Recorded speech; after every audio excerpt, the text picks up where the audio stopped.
Can we take a PNG image, split it into layers, then make it into a cinematic logo animation? Well, yes, we can.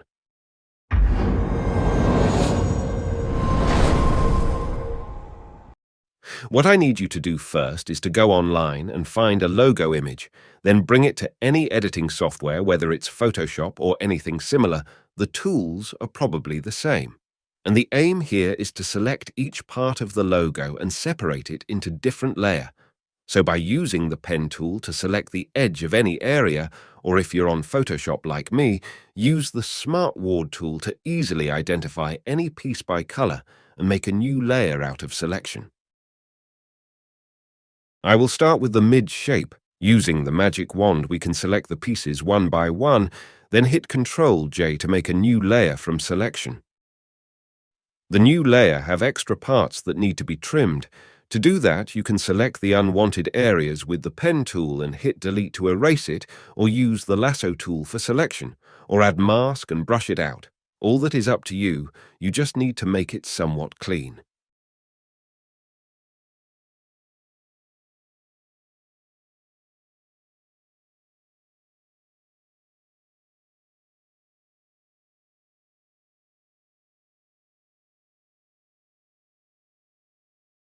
We can delete this part with the lasso tool or keep it with the mid piece. It won't matter much.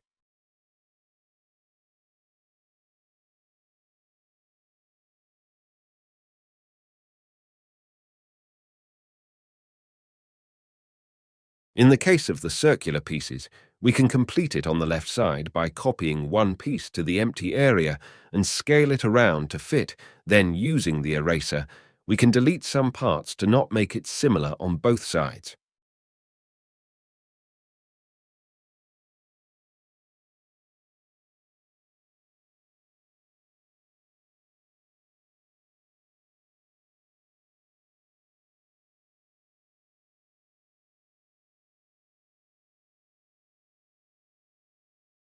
The letters can be isolated with the same method, so select them in any way you want and hit Ctrl-J to make a new layer for only the letters.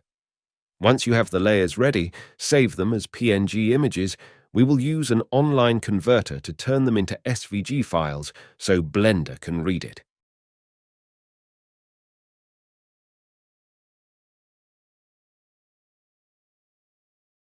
Inside Blender, open a new scene and leave only the camera, then go to File, Import, and bring in the SVG files one by one.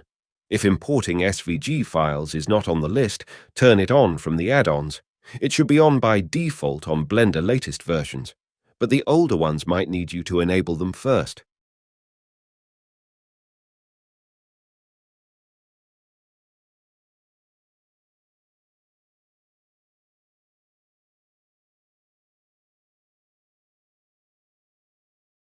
We can now select everything and move it near the world center. Then we can start animating each part in any way we have in mind.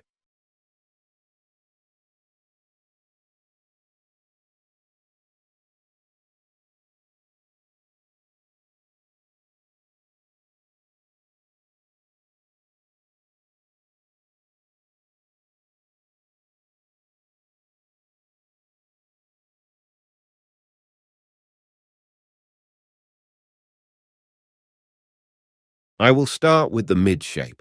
Let's call it the head. Select all pieces and move them up over the rest so it won't intersect. Let us also position the camera, place it from the top view, and change the frame dimensions to a square ratio of 1080. Then move it around with the G key to make the shape at center. I will move the camera up a bit to expand the frame area, and you can do that also by changing the camera focal length.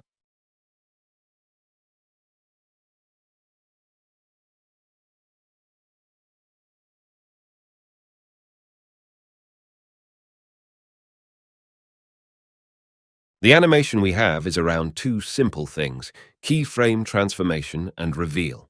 For the mid shape, I will do some simple keyframing, so expand the timeline area because we will work there, and set the frame number to around 120, which is like 4 to 5 seconds.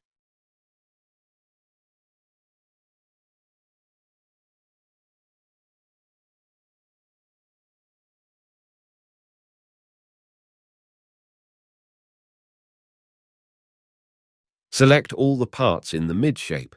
Go to frame 40, for example, and hit I to add a location rotation scale keyframe. Now all the parts have a key at frame 40, and we can change that later. But that means around this frame, the animation for this shape will end. So the idea now is to go back to the first frame and make changes on those parts by moving, rotating, and scaling them around, then add another keyframe after the changes. Thus the animation will go toward the original shape we need. I moved the top right piece outside the camera frame, then maybe scale it down and rotate it. I can also move it above the shape level so it enter the shot from the top.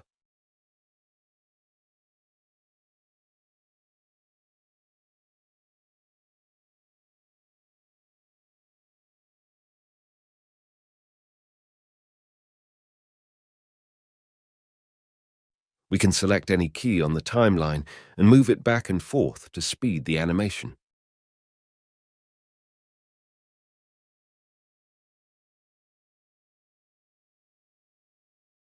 We will do the same process with the opposite piece. Go to frame 1, move the piece outside the camera view, and transform it in any way you want. Then add another keyframe after the changes. The bottom piece of the mid shape will go to the back, and with the same method, and by now you should know the drill, go to frame 1 and transform the piece outside the frame shot. Then add another key to animate the movement between the two keys on the timeline. The settling of the bottom piece is too fast. To fix that, I can add another keyframe right before the animation ends, then expand the time between the two keyframes at the end. This will make it slow down more before it sets in place. The side pieces on the mid shape will have a similar animation to the one we did before and will also have a reveal animation. So do the key framing on it. Then to do the reveal animation, we can use the build modifier. Once you add the modifier to the side piece, it will disappear at frame 1 and start showing through the timeline. We can control the revealing speed from the length number inside the modifier settings, which is simply the number where the reveal animation ends. So if you want it to finish at frame 45, make the length 45 in the modifier. The opposite piece will have the same modifier, so select it first, then select the one with the modifier and hit Ctrl L to link the data. For the remaining shapes, I will add the build modifier to one of them and use the link command to copy it around. Then, to not make it show up at the same time, we can select any of those shapes and change the length on them to make it less than 50.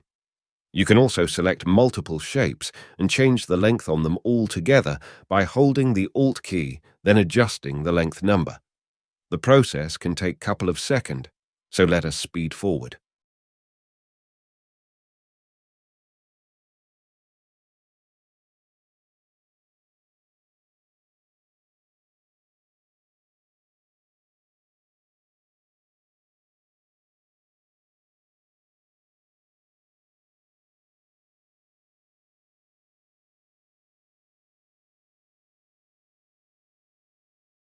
Once we're done randomizing the build modifier's length around those shapes, we can add an empty to do the rotation animation.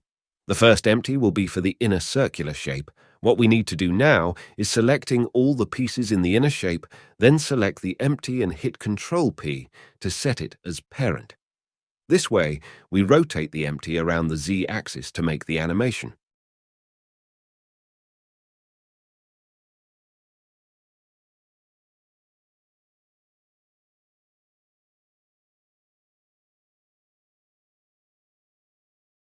Select the empty, then hit N to open the side panel, go to Transform in the item menu. Here we can add two keyframes on the Z rotation, so hover with your mouse over the rotation area and hit I to add a keyframe on the start of the timeline, then go to the end of the timeline and change the Z rotation to something around 60 and hit I again. After that, if you played the animation, the inner shape should rotate around its center. We can make the movement constant on the start and end points of this rotation by changing the interpolation mode to linear, but since this isn't looping, it won't matter much. We will repeat the same for the letters animation, so add another empty object and parent the letters to it, then add two keyframes on the rotation to rotate it on the opposite direction. You can make the end key on minus value.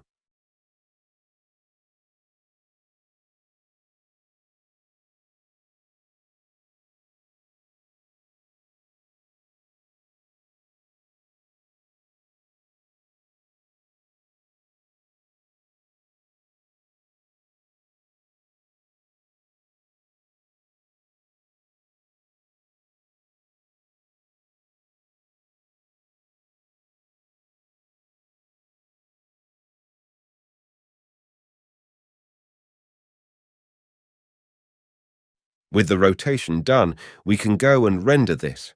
The material of it is up to you. You can use a library material if you have one. I will go for an emission material to lit this shape. But first let me switch the render to cycles and change some of the settings, basic things, and you can follow with me on those values. Let us select one of the shapes, then add a material to it, make it on emission and give it a warm color. Then with the link command, we can copy this material to the remaining shapes all at once.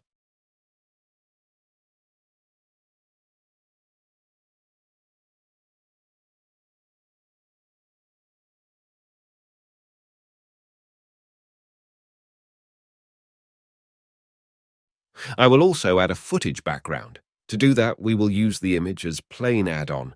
You can turn it on from the add-ons list. I will use a dark background footage with smoke, and it's free, so you can get it from the link down in the description.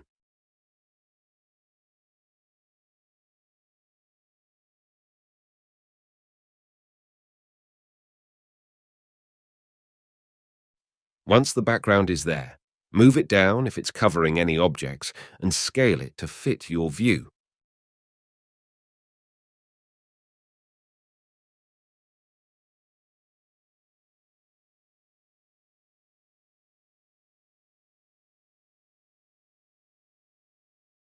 In the background node, we need to plug the color into the BSDF emission to lit the footage, then switch to render view and adjust the emission strength on the shapes.